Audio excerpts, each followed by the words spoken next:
অবাক হলাম, বিচার ব্যবস্থার একটা কলঙ্ক অভিজিৎ গঙ্গোপাধ্যায়।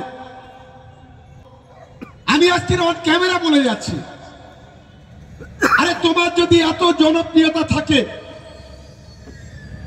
তোমার যদি এত গ্রহণযোগ্যতা থাকে, একবার বাপের বেটা যদি হও, একবার দক্ষিণ 24 পরগনা জেলা এসে ভোটে দাঁড়াও, তবে তোমাকে বাপের বেটা বলবো।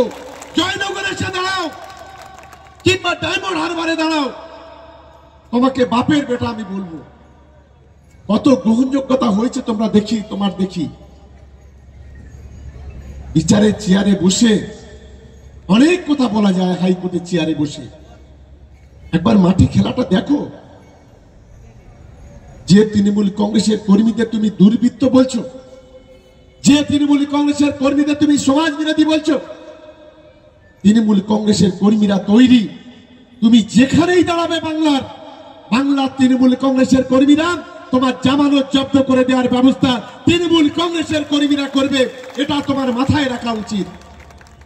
আমি ভাবতে পারছি যে একজন বিচারক, বিচার ব্যবস্থার প্রতি আমাদের শ্রদ্ধা, আমাদের সম্মান আছে। একজন বিচারক এভাবে বিজেপির দালালি করতে পারে, এর আগে আমরা কোনোদিন জানিনি, আমরা কখনো শুনিনি। আমি তাই আমার তৃণমূল কংগ্রেসের কর্মীদের বলবো যে আমাদের চোখ কানটা একটু খোলা রাখতে হবে। মাত্র 2 মাস, এই 2 মাস আমি চোরাবিদ্যা 18 বাকি মঠদিঘি কালিকাতলার মানুষকে আমি আবেদন করতে চাই, এটা আমার অনুরোধ। আমরা যদি সত্যিকারে মমতা বন্দ্যোপাধ্যায়, অভিষেক বন্দ্যোপাধ্যায়কে ভালোবাসি, তৃণমূল কংগ্রেসকে যদি ভালোবাসি,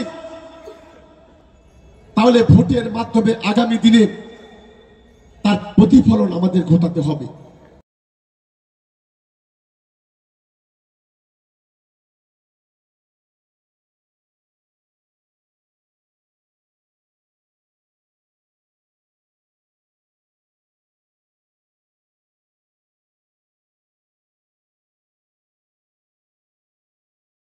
ডক্টর রাজু খান পরিচালিত সোনালী নার্সিং হোম অত্যাধুনিক চিকিৎসা পরিষেবা সহ 30 শয্যা বিশিষ্ট এসি কেবিন সহ পশ্চিমবঙ্গ সরকার অনুমোদিত লাইসেন্স প্রাপ্ত সোনালী নার্সিং হোম।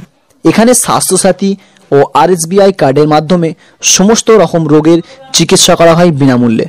24 ঘন্টা অভিজ্ঞ ডাক্তারবাবুরা উপস্থিত থাকেন ও ইমার্জেন্সি পরিষেবাও দেওয়া হয়। আমাদের যোগাযোগের নাম্বার 97339637